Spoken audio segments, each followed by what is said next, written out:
Hey, what's up, everybody? Welcome back to another episode of That's the Shoot. This is my weekly segment where I review um, what went down in the wrestling world this week, primarily WWE, but sometimes I go outside the scope if there's a bigger a topic to talk about.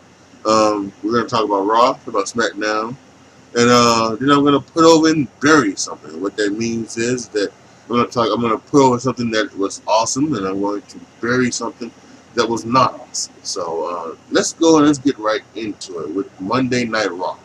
Um, I thought the Raw after SummerSlam, and by the way, if you have not seen my rapid reactions to both NXT Takeover Brooklyn 4 and WWE SummerSlam, make sure you go and check those out. They're up right now, uploaded on my channel. You can just go to the rapid reactions thing or the past live streams thing on my page, and they're right there. So make sure you do that. But the Raw at Brooklyn, we started off with Roman, and um, you get the usual from Brooklyn with Roman. Roman decides he's going to be a fighting champion, and he's going to take on Finn Balor. Finn Balor comes out and accepts. Baron Corbin does all that other stuff, and then leads to Bobby Lashley versus Baron Corbin. And so it's just all flooded, but we do get Roman versus Finn. Um, there are a lot of things that I thought were, just it was good and bad. Dean Ambrose made his in ring return, and boy, he changed his style. He changed his style up. He's um look to be more, trying to be more, almost, I want to say Bret Hartish, but that's what I'm talking about. Bret Hart being a technician in the ring. I love it. Love it. There was there was no wacky rebound clothesline, which it was one of the stupidest moves ever. And he was doing really, really good. I really liked it. And so if Dean Ambrose now is going to be, become like a ring technician, you've got some good stuff going on there for Dean Ambrose. He wrestled Dolph Ziggler, and that match was pretty good. So good on them. Dean Ambrose won. Titus Worldwide had another match with Others of Pain. I don't know what they were doing. And apparently what this was just set up for is that this is a setup for Apollo Crews to go out on his own. Have Dana Brooke be his girl, manager slash girl. I think they're going down that road maybe. So I'm just not I'm not sure why they needed to do that. Once again, it's kind of time for the Authors of Pain to now go towards those tag team titles. And speaking of that, we had two matches, two singles matches between the Revival and the B Team. B Team lost both the singles matches, but they're somehow gonna fluke their way into another victory. So we'll have to see where they're gonna go with the tag title route. What I would like to see is, I think that you can just do what you did on SmackDown. I know you. I kind of hate for them to just do that, but you know what? They've done the tag team battle royal before, so just do that. Matt Hardy is injured, so Bray Wyatt is on his own. Them, but what you could do is you could have Authors of Pain, the Revival, right? You could have Drew and Dolph. They could be a good tag team, and then you could have other tag teams, and that's how you can break up Titus Worldwide. Maybe it's in the Battle Royal. So yeah, you still get Heath Slater and Rhino, right? So it just is what it is. But they had to do something else, I think, with those tag team titles. Yeah, some other stuff I'll talk about later on in the put over and bury segments. But for the most part, that's just it. Roman versus Finn was good, as you would expect. again, both guys are going to go. Finn's really good in the ring. Roman's really good in the ring. Um, so you expected that to be good. But here we go again. They decided to give Kurt Angle a vacation, and apparently Kurt Angle, he wants to get into the wrestling ring, and I understand it, but he said last year after TLC, at the TLC or after something, I forget what it was. Yeah, I think it was after TLC. And they had TLC in October, and he did the October one. He said he thought about he's 48 years old, and I don't know. I just think.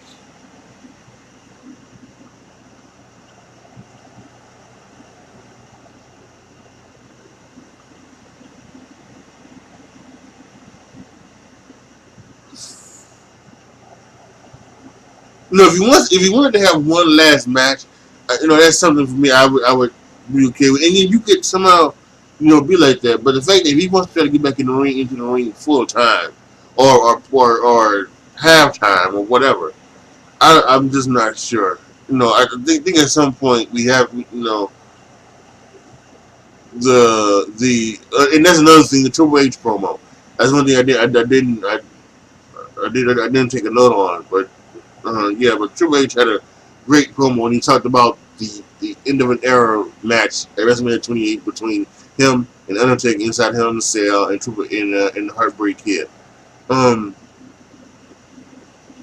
yeah, I think that's how you kind of have to go. I mean, it's good to see those every guys every now and then to remind you, but at some point, it everybody, those guys do need to stop. And if they want to have one last run and one last match to their retirement, I'm okay with it. I'm okay with all of it. You know, I think Big Show should have that. I think Mark Henry should have had that.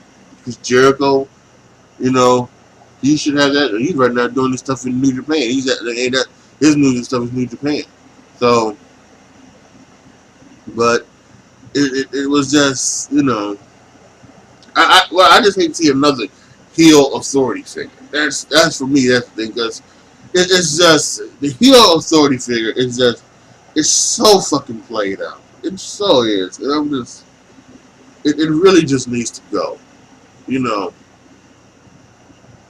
really does. The authority figure should be. He should either be a face or he should be neutral, like Jack Tunney was. I don't think Jack Tunney was a face or a heel. He was just neutral. He did what he needed to do. Now Gorilla Monsoon was a face because he almost a de facto face because of what he was for so long. An announcer. But yeah, it needs to be the heel authority figure. It's so played out. So yeah, that's it. That's it with that. We're Monday Night Raw. You go to SmackDown. Miz cuts a pretty good promo trying to retire Daniel Bryan and him from having the rest of the match. Let's not do that often. And then they talk down Daniel, and then Brie Bella comes back. She comes down and she just wham, wham, wham all over the Miz, and it's announced that at Hell in a Cell it's going to be Daniel Bryan and Brie Bella versus Miz and Maurice in a mixed tag match. So hopefully this one goes better than the one that went down at WrestleMania a couple years ago when it really almost a squash match. It really almost was between Nikki and John, and Nikki Bella and John Cena versus Miz and Maurice. So hopefully that's a lot better. I'd also like to see hopefully this means the full time return of Brie Bella. And there's also like a rumor that Nikki Bella is gonna face Um, gonna face Ronda at the Women's Evolution pay-per-view main event. So if we've got Nikki Bella and Brie Bella back full time, I think that's good. I think that's good. And Brie is a Nikki is a natural heel, I think, and Brie is a natural face. I think Brie can do the heel stuff good. Um, but I just think Brie is a natural face, and she's on the same show as Daniel Bryan, then that just makes sense. So that just makes sense. Yeah, keep them together. Yeah, keep them together. Keep them face. Yeah. Speaking of face and heel, Becky Lynch comes out, and after SummerSlam's heel turn, um, this was a total botch on the WWE's part. They should have had Becky come out not till Tuesday after SmackDown, which we now know that the when it comes to WrestleMania and SummerSlam, you can't advance character development the way that you may want to with some people after these shows. So with the Becky Lynch heel turn and the way that the crowd reacted in Brooklyn, they should have waited until this coming Tuesday to have Becky. Last Tuesday should have been maybe a backstage segment with. What it should have been is it should have been it should have been a backstage segment with what's your face, with Charlotte Flair, and then maybe and then if you want to have Becky jumper, that would have been okay. But I just think they just should not have had Becky out there trying to run down the fans. Listen, the promo was awesome, without question. The promo was awesome, but it just wasn't gonna happen. This wasn't gonna happen. So, and a lot of people are wondering, why would you turn Becky? Because sometimes it's the same thing that we've been saying with, with Roman. Some of us have been saying, right? Sometimes you just, and we said it with John Cena.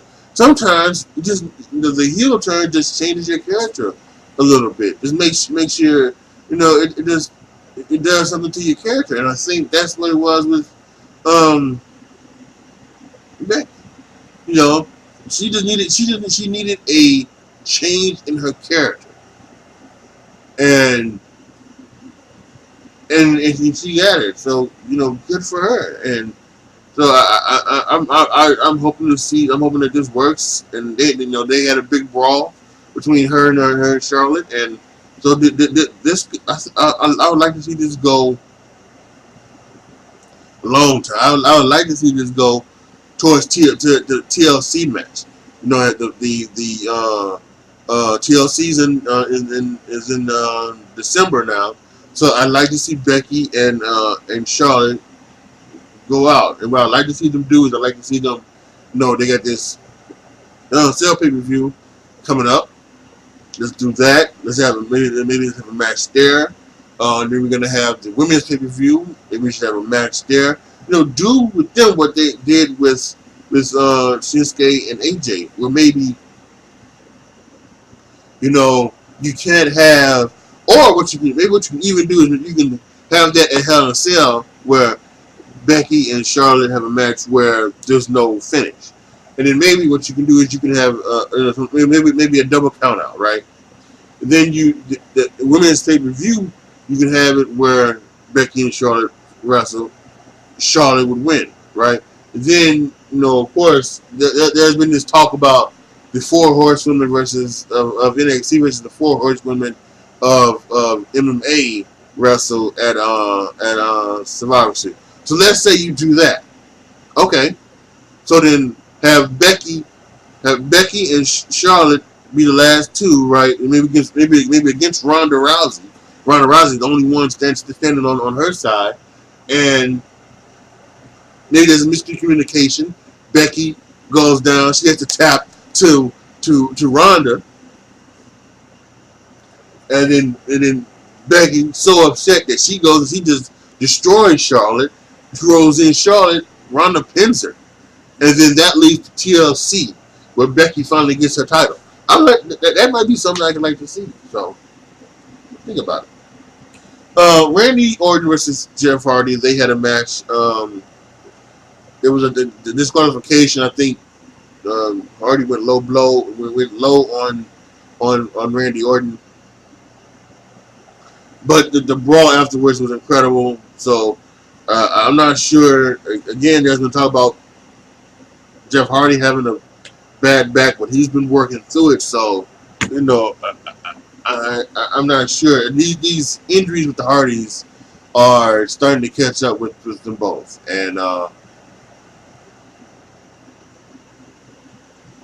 we already don't know what's going to happen with Matt Hardy. I would hope Matt Hardy could get one more match,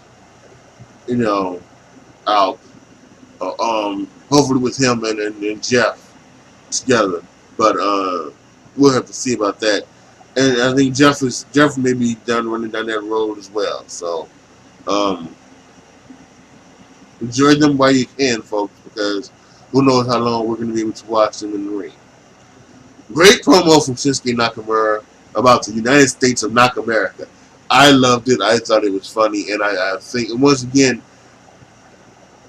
see, it's stuff like that I think would makes things good. See, like Shinsuke doesn't have to be wrestling every week. He doesn't have to make an appearance. He doesn't have to make an in stadium appearance.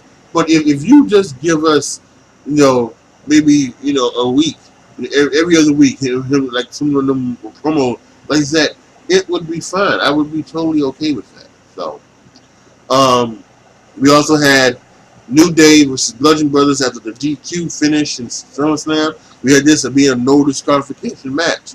Eric Rowan tore his bicep, so he's going to be out for 6 weeks. Thought I heard someone coming in.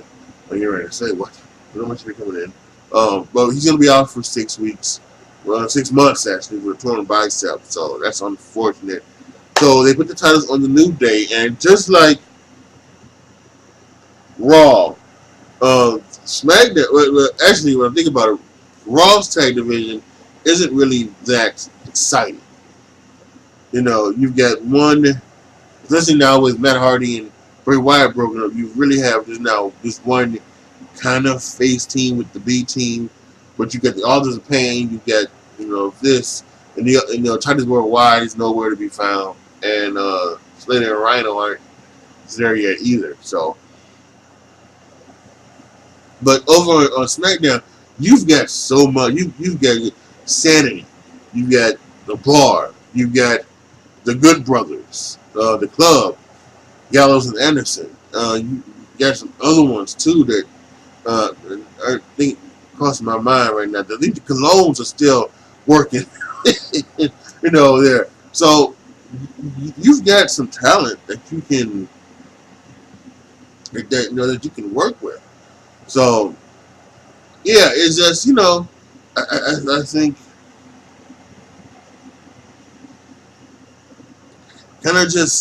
it's just there. So, that is what is needed. So, New Day, 5-time WWE Tag Team Champions, and we'll see what they can do, and see how big they can go. And we'll see what's next for that division.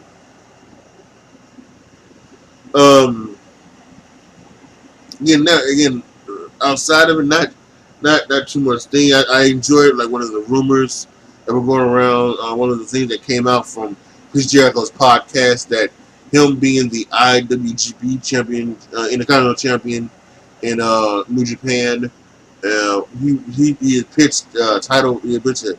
Intercontinental Champion match for SummerSlam with Seth Rollins. Vince wasn't into it. And the thing is that when you do that type of match, you can easily just do like the double count out. Yeah, it's a bad finish, but they did 2 disqualification finishes on SummerSlam. So what's the count out finish? So yeah, they could have had a great match, but whatever. So, I thought it would have been probably really would have been incredible to see. All In is next Saturday here in Chicago.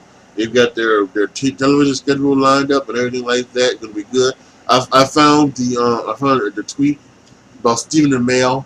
Stephen Amell is gonna have a one-on-one match with somebody. I forget who it is, but he said he was gonna go out there and have a great match. Not because he's a great wrestler, because he doesn't want to let down Cody Rhodes. And I think they have a great friendship. I think they have become a great friendship.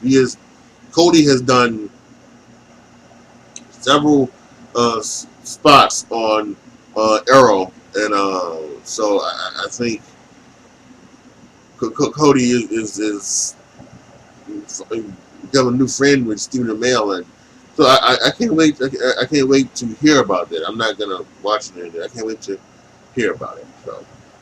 So finally, let's put over and bury something, right? Put over is it's so easy. It's maybe the greatest moment in Monday Night Raw history, and that's not another fact. So after the Roman and Finn match, Braun is going to cash in.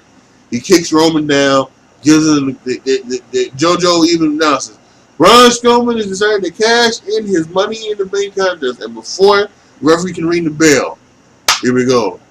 Sierra, Hotel, India, Echo, Lada, Delta, Shield, and here comes Dean, and here comes Seth in their Shield deal coming down the ring, and this was when I heard this, I got up off my seat, man. This was emphatically crazy.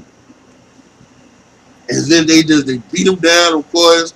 Braun made some hope spots, but they beat him down, and then they put him through the announce table, which is, by the way, sitting at ringside, and a lot of us were wondering, well, are they finally stopped with the having them up there and had them down at ringside? But maybe they was just at ringside just before that very reason, just for that spot.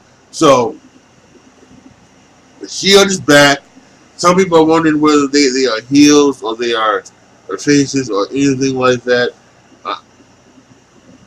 I'm not sure. I think this could be this could be a heel. Although they showed some after Raw footage where Seth and Dean, they were giving daps to the crowd. If you're a heel, you're not going to give daps to the crowd. But listen, it is what it is, my friend. They could go so many ways with this. I actually like one thing I saw on Twitter. It was in the Cultaholic Twitter, because Cultaholic had asked, "Is this a heel turn for the Shield?" And somebody wrote, "Well, this could just leads us down the Dean Ambrose heel turn, where Dean, where Dean is, he is saving, Seth's title and Roman's title over the next few months, and he's the one that is taking the beating, and so he is just like, well, screw this," and he turns on both of them. That's why it could be. They also could be where they could do the thing where Seth and Dean, both Seth and Dean, they take the things, from Roman, and it starts to slow burn Roman heel turn. The Roman is like where he powders out every time the Shield is over. He powders out and lets Seth and Dean take the beating or something like that. So they could go so many ways with this. What I am glad is that they have just decided to not do like a one night champion or anything like that with Roman. Like I said, after all that time, Roman deserves a title run. In my opinion, and this is just my opinion, he would hold it until WrestleMania. As I talked about this before. This would be like a Wrestle. He would hold it until WrestleMania. It would be the Shield triple threat for the Universal Championship. Dean Ambrose or Seth Rollins would win, then Braun would cash in. That's what that's how I would do it. Um, I've also talked about maybe even doing it like I'm sure they're gonna do the Survivor Series. I'm not sure. I would think they're gonna do the champion versus champion with AJ or whoever the champion is versus Roman, WWE champion versus Universal champion. That would also be a good time for a Braun cash in. And in fact, maybe you would even be some. Maybe you would even do something stupid as to say, well, Braun would cash in on the WWE champion. I don't know, but it is what it is. So, but I thought this was fantastic. I watched it. I watched it over and over again Monday night. It was a fantastic, great way to end it. One of the best surprises in Raw history. I enjoyed it so much. That was really good. That great job. WWE with that. That was incredible. Barry was not what was not incredible was the women's summit, as I call it, the women's summit on Monday Night Raw. Guys, I mean, listen, it's they gotta stop with Stephanie McMahon stuff too. I've been kind of this one where I've kind of said where listen, Stephanie gets a bad rap. She I do understand the fact that when she's on television, she's taking the piss out of people. She doesn't get her comeuppance. So I understand that, and I think that's good. And she like most of the superstars, she likes to be she likes to be the heel because it's fun. Like that kid said, it's fun to do bad things. It's fun. It's fun to do bad things. So she so she likes to be the heel, but at this point it's just tiresome. It really is. It's just kind of tiresome. What she should be out for. She should be doing what she did a couple weeks ago when she announced the pay-per-view. If she wants to, that's what she needs to do. She needs to be out there as the neutral or the face GM, or she needs to be the chief brand officer. She does not need to be the Raw commissioner, Stephanie McMahon. She doesn't need to be that anymore. At least in heel form.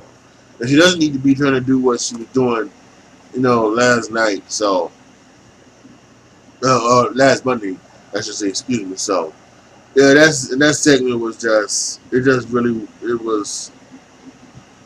I really wasn't into it. So, even with Ronda, hurting her arm again, it's just no,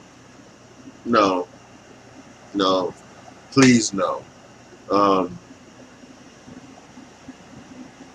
Yeah, I mean really, she should have been what she should have done. She should have been standing there at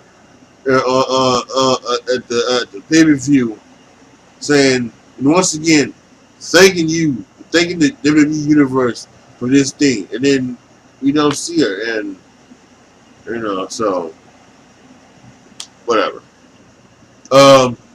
Was that's it for Put Over and Bury, and that means that's also it for That's a Shoot. Post your comments down below to what you guys think. Did I miss anything you guys want to talk about? Make sure you put it down in the comment section. We can have some fun with it. Like the video, share the video, subscribe to the channel. As always, thank you guys so much for watching. Be back next week with another episode of That's a Shoot. As always, be good to each other, y'all. Be careful out there. I am out.